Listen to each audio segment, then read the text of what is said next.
Morning, everyone. My name is Dan Deffenbaugh. I am the scholar in residence at First Presbyterian Church in Hastings, Nebraska. And I'm here this morning to walk you through a 6-week Bible study introducing you to the prophets. Now, at First Presbyterian Church, we are doing this as an Advent study, approaching the holiday of Christmas. But I want to assure you that this is a study that can be done at any time of the year. It could be done at Lent. It could be done during, ordinary time. So I hope you will find it enlightening. I often refer to the prophetic tradition or the books of the prophets as the flyover zone of the Bible. In Nebraska, we're known as the flyover zone geographically, where people, fly from New York to LA, and we're just kind of this dead space out in the middle of the country. Well, in a similar fashion, the prophets in the Bible are like the flyover zone. A lot of people don't read them, they are obscure. But I want to assure you that we cannot understand Jesus of Nazareth. We cannot understand his mission. We cannot understand his identity. We cannot understand his death and resurrection without a firm knowledge, or at least a good general knowledge, of the role that the prophets played in the early centuries of Israel, roughly from about 1000 BCE all the way to about 400 BCE, a 600-year period of time. And these men, and most of them were men, there were some judges who were women, but most of them were men who were speaking out in criticizing the status quo, but also energizing people to have faith in God and an alternative vision for what it means to live in a world of justice and righteousness, all established on the Ten Commandments that were revealed through Moses to the people of Israel, the covenant community. So, having said that, I do want to introduce you to the person who's really responsible for this, uh, for the paradigm we're using, for at least the insight. Dr. Walter Brueggemann, Reverend Dr. Walter Brueggemann, was a UCC pastor who worked in uh, Eden Theological Seminary and taught also at Columbia Theological Seminary, and wrote a book in 1978 called The Prophetic Imagination. And some of the insights from that book will be used in this study. But it's an intriguing title just in and of itself. But it gives you a sense of where we're going. The prophets are people who can imagine a new future, and they can also energize people to live towards that future. So, where does all of this begin? Well, as Brueggemann points out, the prophetic tradition really begins with the original prophet, and that is Moses. We don't often think of Moses as a prophet, but he was one who was speaking on behalf of God. He was a mediator between God and the people. And we know that the identity of Israel, the history of Israel, really begins existentially with an experience of liberation that a group of slaves had in roughly about the middle of the 13th century BCE in Egypt. Now, these people at the time were being referred to as Hebrews, not Israelites, even though, if you read the Genesis story, we get a sense that they had lost their identity as God's chosen people, the sons and daughters of Abraham and Isaac and Jacob. But at this point, they're being called Hebrews or dusty ones, dirty people, expendables, inconsequential, basically pawns in the system that Pharaoh was using to build his own monuments to himself. Now, interestingly, if you read the Exodus story, it doesn't mention Pharaoh's name. We don't know what Pharaoh we are talking about. But if you're familiar with that story in Exodus, there's one intriguing little insight we can gain. You might remember that the Hebrew people were becoming so numerous that Pharaoh was becoming fearful. And he told the midwives, that they should, try to exterminate these babies. Don't help these Hebrew women have children because it won't be long until the dusty ones are going to overtake us. Isn't it interesting that Pharaoh is not named in this story, but the two midwives actually are. So, right from the beginning in Exodus, you get the sense that this is a story told from the underside of history. This is a story told from the perspective of those who were feeling the lash of the whip and Pharaoh's oppressive regime. And it's this experience that gives rise to what Brueggemann is going to call the covenantal tradition. We know how the story goes, and we could do a whole study on this just on the book of Exodus. But the people are drawn out of Egypt. They make an incredible escape through the Red Sea. They wander in the desert for a while, and there they come before Mount Sinai, where they will receive the covenant. This is a contract, you might say. This is an agreement between God and the people. And you might imagine these are people who worked daily with their hands. They were not literate. They did not know how to read books. They had a very limited understanding of the world, but they could look at the 10 fingers on their hands and be reminded daily of the 10 commandments, the four commandments that have to do with their obligations towards God. You shall have no graven images. You shall not take the Lord's name in vain. You shall honor the Sabbath and keep it holy. And there are six commandments, of course, second table of the law, that have to do with their responsibilities to each other. You shall honor your father and mother. You shall not kill. You shall not steal. All of those 10 commandments. And this constitutes a new identity, an alternative community. We might say, because of this, this is Israel's constitution. This is what gives them a sense of identity. And this is a radical break, probably for the first time in history, from what we see in Egypt. In Egypt, we have what might be called a monarchical tradition that is described by static triumphalism.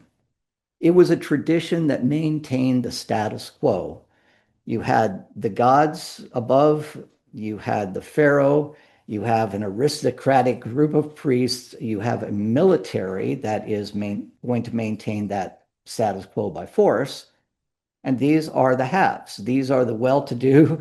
These are the people whom the Egyptian gods have chosen, right? Then everybody else is there to serve their needs. But now we have a story in which the tables aren't turned. We just don't take a hierarchy and flip it on its head. No, this is going to be an egalitarian community where everybody has rights and responsibilities. Everybody is considered a child of God, and everybody has the responsibility, the obligation to reflect their creation in the image of God by following those 10 commandments. Very simple foundation. In Egypt, the gods were the lords of order. And that order was founded, as we say, on injustice and oppression. Things were going to be quite different in the alternative community of Moses, because in the alternative community, we are introduced to a God of freedom. We can see this even in the name of God, Yahweh. Now, Jews today do not speak this name. They will replace it with the name Adonai or any other descriptive names. But this is such a holy name. This is such an intimate name that it cannot be spoken just frivolously. But when we get to the core, when we get to the root of this name, the name basically means I will be whatever I will be. Now, by contrast, the gods of Egypt were really gods in a box, weren't they? They were beholden to the king. They were the ones who were going to ensure that the status quo. As long as the priests made the right sacrifices, then the gods were obligated to them to ensure that things would move along smoothly. The Nile would flood every year, and agriculture would proceed as expected. But in the desert and at the foot of Mount Sinai, God reveals God's name as something quite different from that of the pharaohs. God is a God of freedom, and his people, created in the image of this God, will also be a people of freedom. But in their freedom, They're also called to be people of justice and compassion. And when I say justice, I want to make sure that we know what we're talking about here. Justice is not what we know today as retributive justice. You know, you do the crime, you're going to do the time, you're going to be punished. No, this is justice in a way that everybody lives according to God's righteousness.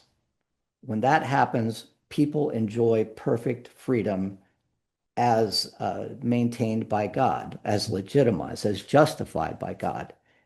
And the engine of that freedom might be determined as passion, or might be described as compassion. Excuse me. So the Ten Commandments really constitute this new identity of Israel. They are an alternative to the way things are in most of the city states at this time. The fact that God is a God of freedom means that God can move from place to place with these people. He's not just simply chained to one particular geographical region. He's not only in Midian, for example. He's not only in Canaan. He's not only in Egypt, but God has what we might say travel luggage. God can go anywhere, and he goes with the people. He is present with them in their struggles, present with them um, in their joys, present with them in all things. And the symbol of this is that Ark of the Covenant, this vessel that you see in the picture here that contained the two tablets of the law, that was carried with the people through the desert and eventually was carried into the land of Canaan when the people were brought into the land under Joshua and set up as the 12 tribes of Israel. But it was understood that this Ark of the Covenant represented the presence of God. God was not contained in the covenant, but God's law, God's instruction to the people, and the presence of God through that instruction was symbolized by this, very ornate ark, this very ornate container, basically. Now, when they eventually do come into the land, this ark would go from place to place. Israel, as Israel is today, is a very large geographical region. People didn't come to God, but God went to the people through the priests. You might remember how this story goes. The people wander in the desert for a while. I'll show you this map. Here's the land of Egypt. Here's the Nile Delta that floods every year, which provides, the great agricultural bounty that Egypt was known for.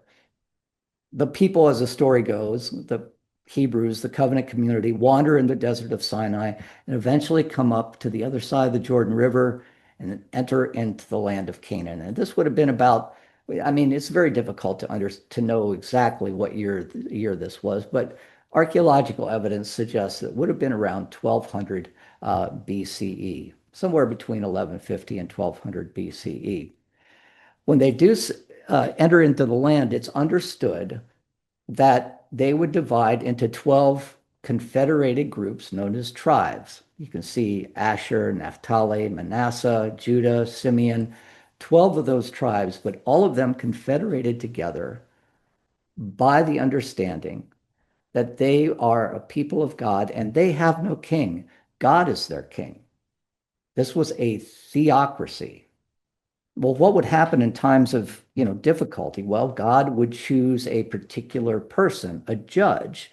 The Spirit of God would rest upon that judge, and this judge would address whatever problems they were. And these were usually skirmishes with the Midianites or with the Hittites or eventually with the Philistines, right? But it was clearly understood that, we are a people of God. We don't want to fall into the trap that we came out of with Pharaoh. Our God comes to us. Our God is a God of freedom, and we are beholden to that God as well as to each other. You can read about these theocratic judges, of course, in the book of Judges. But these people were confederated in faith. They had, of course, high priests that were important for the ritual the cultic complex that would take the ark to different places in the land. Um, and this represented, of course, that freedom of God that we're talking about. But every year, the people would come together and they, as a matter of memory, would rededicate themselves to their understanding of who they were and who they are. You can read about this in Joshua 24. You might know the passage. Sometimes I will see it on little plaques in houses. It's a very, very important turning point in the Hebrew Bible. Choose this day whom you will serve. But as for me and my house, we will serve the Lord. There are definitely options in the land of Canaan. There are all these very attractive Canaanite gods, and the people were always being, tempted away from their worship of the true God, their covenant God. So every year they would come together and they would, it's very much like you know, a reaffirmation of marriage vows, right? Choose this day whom you will serve. For me and my house, we will serve the Lord. But as time goes on, there's a threat in on the horizon. And this threat comes from the area known as well, show you this. You can see this area down here called Philistia. This is present day, as in 2025, present day Gaza. And this was an area that the people of the 12 tribes, the covenant community, never fully inhabited. This was inhabited by the Philistines. And the Philistines had one advantage, and it became a very difficult advantage for the Hebrew people. They knew how to smelt iron. And this gave them quite an advantage in war. Their war weapons were, second to none. And as a result, they became quite a threat. And in times of threat, people will, out of fear, often give up some of their freedoms. Let me say that again, because you might want to think about this in history. In times of great threat, people whose constitution guarantees their freedom will sometimes give up that freedom in order to be you know, to live in safety from that fear. And that was the case with the Philistines. And the people gathered together and they came to their one religious leader that they knew. And by this time, the high priest was Samuel. And they said, these Philistines they're going to take us over. We need to have a king. We need to come together under a single leadership, a single type leader. Samuel says, gee, I don't know. This really goes against what our whole Constitution says. God is our king. Our judges are to be called and to address these kinds of problems. People said, no, no, no, this is far more, far more important, far more dangerous. Give us a king. And Samuel says, do you really want a king? Because you know what kings do, right? They're gonna conscript your children into the army. They're gonna take your young girls and make them courtesans. They're gonna tax you. They're gonna take half of your, agricultural produce. This is what we were running away from in Egypt. And the people said, we don't care. We want somebody who's going to save us from this Goliath of the Philistines, right? Goliath being a representative of just how overwhelming this threat was. And so begins what we call the monarchical tradition in Israel. The people choose a king. The first king, Saul, was not a good fit. But the second king, David, was a king that was chosen by God, on whom the Spirit of God rested, and was seen as the person who is going to lead them against the Philippines. And this he does. And in overcoming the Philistines, he makes of Israel, of the people of Israel, a great nation.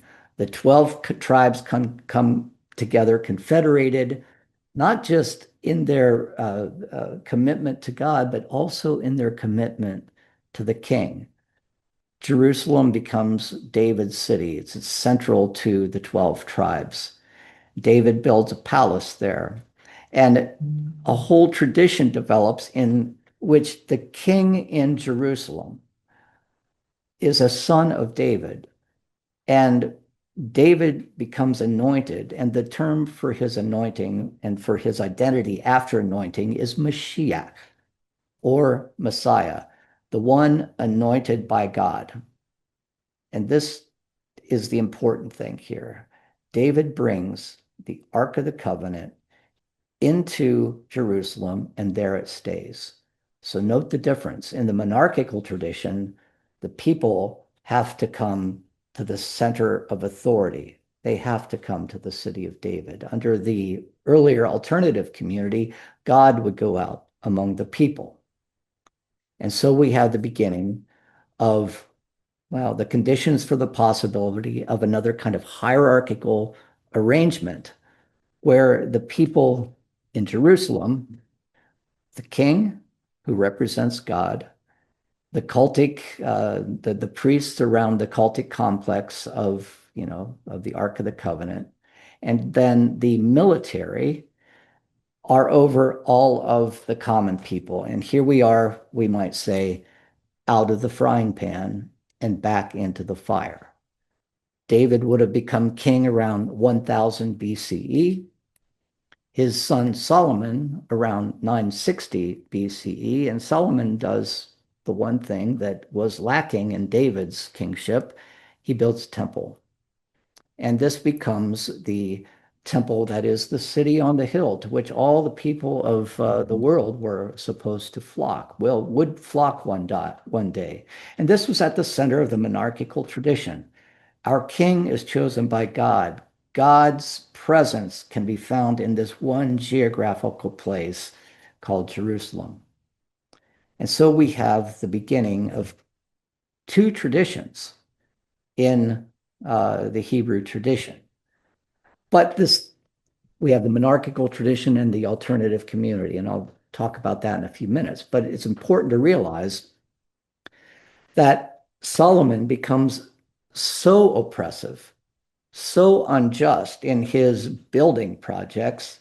He wants to have a temple, and then he wants to have a wall built around the city, and he conscripts labor from among the Hebrews as well as from people in foreign lands. He brings them in to build this temple, and before you know it, the people building the wall, they say, "Look, it's just only been 200 years, and we've fallen back into this kind of hierarchical relationship where we're serving a king."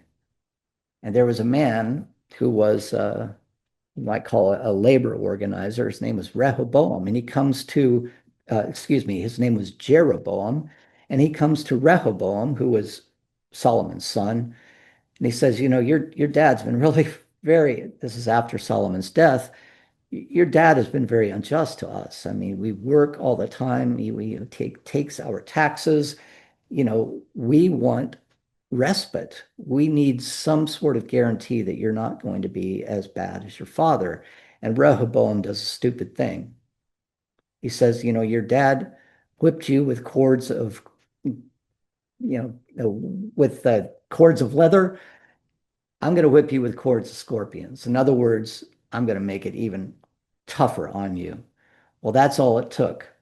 Jeroboam takes the workers in Judah. He really organizes the people, those who originally came from the northern tribes, Manasseh, for example, and says, "We're going home.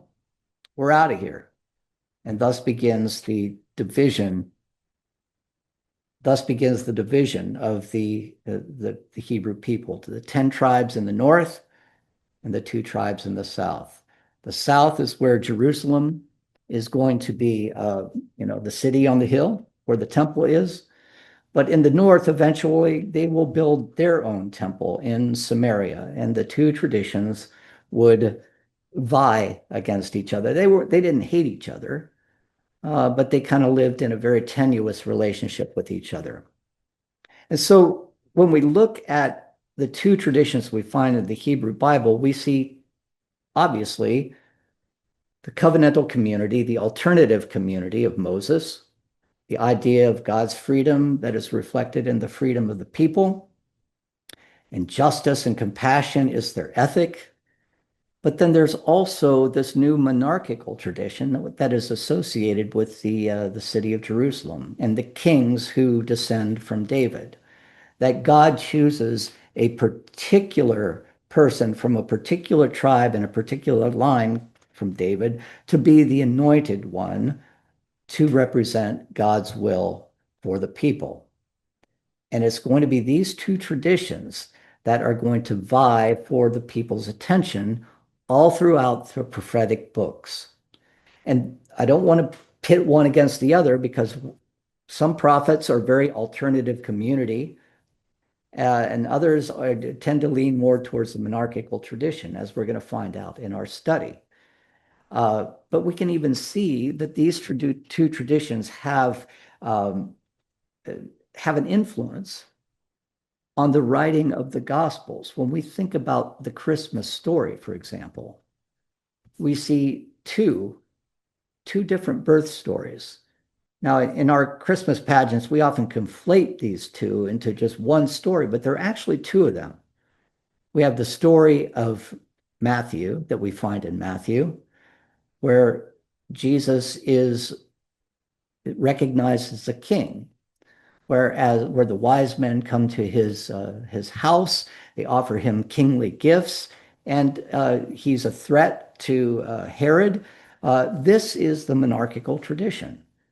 This is fulfilling expectations of people who hold fast to that monarchical tradition.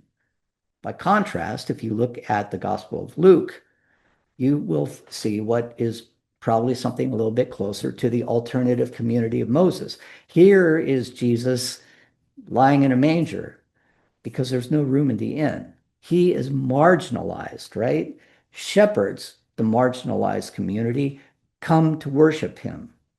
And he eventually has to flee into Egypt, right? There's that very, very symbolic land that we're talking about. He has to flee because of the threat. Excuse me. That is actually in Matthew. Excuse me. Um, but excuse me about with that. I've got my stories a little bit mixed up there. But this is the landscape of the prophets. We see how it influences the Gospels themselves. They become the stories that these prophetic stories are the ones that are going to influence the tradition and the development of the people of God throughout, through about 6 centuries, all the way up to the time of Christ. So this concludes our little lecture portion of the study, but I do have some questions for you to reflect on.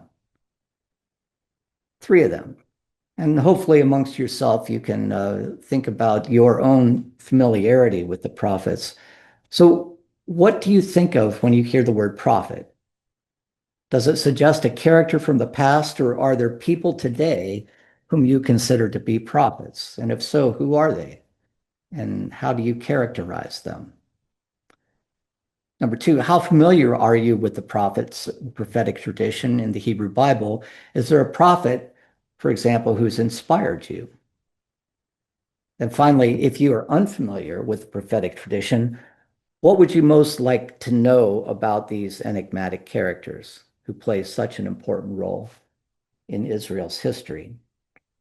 Now, some of you may want to read a little bit further on some of the scripture passage we talked about today, but these were all referenced. Exodus 1 through 20 is the story of the Exodus from Egypt, right? And the giving the law on Mount Sinai. That happens in chapter 20. Joshua 24 is where you can find that affirmation of faith, choose this day whom you will serve. 1 Samuel 8, 10 through 22 is where Samuel warns the people of what the problems are with having a king. Then Psalm 2, I didn't really mention this before, but Psalm 2, if you read it, it's known to be a coronation hymn, a psalm that is read or sung at the anointing of the king in Jerusalem under that monarchical tradition. And it also finds its way into the New Testament. Today I have begotten you. You are my son. This is a line from that psalm. You might want to read it, reflect a little bit on it. And then finally, 1 Kings 12 is where the story of Jeroboam and Rehoboam having the conversation about, are you going to be nicer to us than your father? And Rehoboam refuses, and the kingdom divides.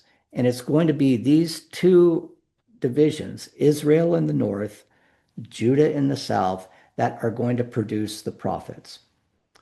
So I'm going to stop our recording at this point, and hopefully you will have a little bit of time to reflect on our lesson for today.